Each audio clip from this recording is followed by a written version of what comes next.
सपने देखे जाते हैं पूरा करने के लिए और सपनों को पूरा कर दिखाने वाला ही असली मास्टर होता है। बीजेपी को स्थापित करते वक्त अटल जी ने भी एक सपना देखा, अंधेरा छटेगा, सूरज निकलेगा और कमल खिलेगा, और अमित शाह ने इस सपने को पूरा कर दिखाया। बीजेपी को घर घर की पार्टी बनाकर, बीजेपी को दुनिया की सबसे बड़ी पार्टी बनाकर, बीजेपी को सत्ता तक पहुंचाकर कहते हैं पीएम नरेंद्र मोदी को सियासत का ध्रुवतारा बनाने की केमिस्ट्री अमित शाह ने ही लिखी। सियासत के क्षितिज पर अमित शाह उस बुलंद सितारे का नाम है जिसके सामने दुश्मनों की ताकत आधी हो जाती है। चाणक्य से कुशल रणनीति, अरस्तु की रणनीति जैसी पैनी है। विरोधियों के जबड़े से जीत निकाल कर ले जाने वाले शाह को यूं ही सियासत का सिकंदर नहीं कहा जाता। माइक्रोबायोलॉजी से मास्टर करने वाले अमित शाह ने पिछले 8 सालों में पॉलिटिक्स की पूरी बायोलॉजी बदल दी है। बीजेपी को दुनिया की सबसे बड़ी पार्टी बनाने से लेकर दुनिया के सबसे बड़े संगठन पर जबरदस्त पकड़ उन्हें पॉलिटिक्स का मास्टर बना देती है। वो एसी में बैठकर राजनीति करने वालों में से नहीं है। धूप हो या जाड़ा, कार्यकर्ता की तरह कार्यकर्ताओं के बीच रहकर पार्टी को सींचते गए। संगठन को मजबूत करने के लिए शाह ने भारत का कोना कोना लांघ दिया। आइए जानते हैं वो बड़ी बातें जिससे अमित शाह ने बीजेपी का तेवर और कलेवर बदल दिया। मई 2014 में अमित शाह को बीजेपी की बागडोर मिली और मई 2019 तक अमित शाह ने भारत में 11 लाख किलोमीटर का सफर तय किया। औसतन अमित शाह हर दिन 550 किलोमीटर चले। अध्यक्ष रहते हुए 5 सालों में हिंदुस्तान के कोने कोने में संगठन की मजबूती के लिए तकरीबन 1100 संगठनात्मक बैठक की। अमित शाह ने 2014 से 2016 के बीच 191 संगठनात्मक बैठक की। 2017 में तकरीबन 180 बैठकें हुई और 2018 में अमित शाह ने कार्यकर्ताओं की 350 बैठकें बुलाई। 2014 में उत्तर प्रदेश में प्रचंड जीत हासिल कर बीजेपी सत्ता तक पहुंची। बीजेपी ने अमित शाह को उत्तर प्रदेश का प्रभारी बनाया था और तब पार्टी ने यूपी में 80 में से 72 सीटें जीत ली। अमित शाह के राष्ट्रीय अध्यक्ष रहते हुए कई बार उन पर आरोप लगे कि गठबंधन में सहयोगी दलों को वो इग्नोर करते हैं, पर एक हकीकत ये भी है कि अमित शाह ने अपने कार्यकाल में छोटे छोटे दलों को बीजेपी का सहयोगी बनाकर उन्हें राजनीति में उभरने का भरपूर मौका दिया और अब बीजेपी के पास एनडीए में करीब 100 छोटे बड़े दल सहयोगी के तौर पर काम कर रहे हैं। ये सिर्फ अमित शाह के करिश्माई व्यक्तित्व का ही नतीजा है। अमित शाह की अगुवाई में बीजेपी ने एक समय हिंदुस्तान की 68% आबादी पर कब्जा किया। यूपी, बिहार और महाराष्ट्र जैसे बड़े हिस्सों में बीजेपी की सरकार बनी। हालांकि 2019 के विधानसभा के चुनाव में महाराष्ट्र से सरकार चली गई। अमित शाह ने दक्षिण में भी पार्टी का मजबूती से विस्तार किया। कर्नाटक में फिर से सरकार सत्ता में लौट आई। पश्चिम बंगाल में ममता बनर्जी का सियासी मोनोपोली तोड़ा। बंगाल में अमित शाह की मेहनत की वजह से ही पार्टी ने दमदार उपस्थिति दर्ज कराई और 2019 के लोकसभा चुनाव में 21 सीटें जीत ली। हालांकि विधानसभा चुनाव में पार्टी को हार का सामना करना पड़ा, लेकिन तब भी अमित शाह भरपूर लड़े। आर्टिकल 370 को खत्म किया अमित शाह ने। केंद्रीय गृह मंत्री के तौर पर यह उनका सबसे बड़ा काम रहा। गृह मंत्री अमित शाह ने एक झटके में ऐसा फैसला लिया जिसकी वजह से 100 साल बाद भी बीजेपी अमर रहेगी। आजादी के बाद जिस आर्टिकल 370 को छूने की हिम्मत किसी भी सरकार में नहीं थी, उसे अमित शाह ने झटके में हटा दिया था। मोदी सरकार का यह अब तक का सबसे बड़ा, ऐतिहासिक और निर्भीक निर्णय था।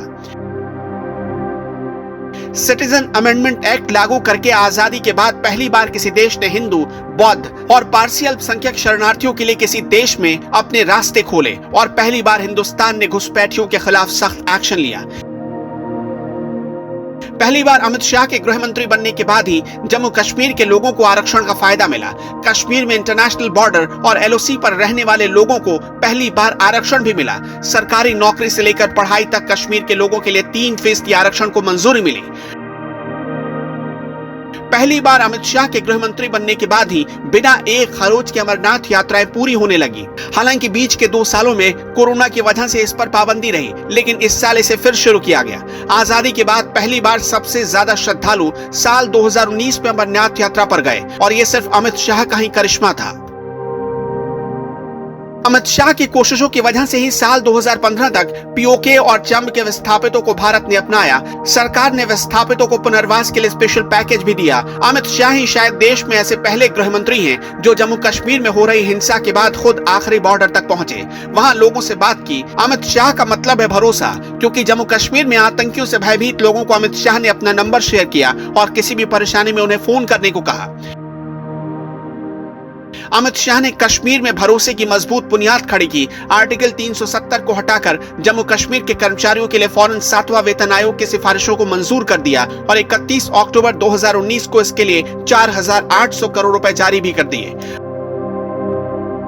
अमित शाह की वजह से ही सिखों को करतारपुर साहिब जाने का रास्ता मिला। भारत के श्रद्धालुओं को बिना वीजा पाकिस्तान जाकर गुरु नानक देव जी के दर्शन का सौभाग्य मिला।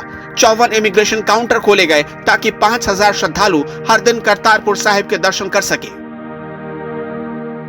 अमित शाह ने बतौर गृह मंत्री आतंकवाद, नक्सलवाद और साइबर अपराध की कमर तोड़कर रख दी। देश में नक्सलवाद प्रभावित जिलों की संख्या में 80% कमी आ गई। देश विरोधी गतिविधियों में शामिल लोगों की संपत्ति जब्त करने के लिए यूएपीए कानून मजबूत हुआ। मौलाना मसूद अजहर, हाफिज सईद, जकीर रहमान लखवी और दाऊद के खिलाफ कई सरकारों ने एक्शन लिया, लेकिन अमित शाह ने तय किया कि इन आतंकियों या इन जैसे आतंकियों की संपत्ति जब्त की जाएगी। अमित शाह यूएपीए कानून को मजबूती से लागू करने में कामयाब रहे और देश विरोधी गतिविधि में शामिल होने वाले या इसके शक के दायरे में आने वाले लोगों की संपत्ति को एनआईए को अटैच करने का पावर दे दिया। यूएपीए कानून के तहत लिट्टे को देश में फिर से 5 साल के लिए बैन भी किया गया। ट्रिपल तलाक पर मोदी सरकार ने जबरदस्त अटैक किया। देश में मोदी सरकार के ऐतिहासिक फैसलों में से यह भी एक फैसला शामिल था जिसके पीछे अमित शाह की सोच थी। अमित शाह ने देश के साइबर अपराध के खिलाफ बने कानून को 21वीं सदी का कानून बनाया। मतलब साइबर अपराधियों के शिकार लोगों को अब घर बैठे शिकायत करने का अधिकार मिल गया। लाखों किलोमीटर एरिया में फैले बॉर्डर एरिया को सेफ और सिक्योर बनाने के लिए गृह मंत्री अमित शाह ने स्मार्ट फेंसिंग का फैसला किया। असम के धुबरी जिले में 71 किलोमीटर के भारत पाकिस्तान बॉर्डर और 61 किलोमीटर के भारत बांग्लादेश बॉर्डर पर इलेक्ट्रॉनिक फेंसिंग को लॉन्च किया गया, जिससे सीमा पार से होने वाले घुसपैठ को रोका जा सके। अब शाह भले ही बीजेपी अध्यक्ष नहीं हैं, लेकिन वो इस वक्त भी देश के गृह मंत्री हैं और जब तक अमित शाह देश के गृह मंत्री हैं तब तक देश को तसल्ली है कि वो सुरक्षित हाथों में है।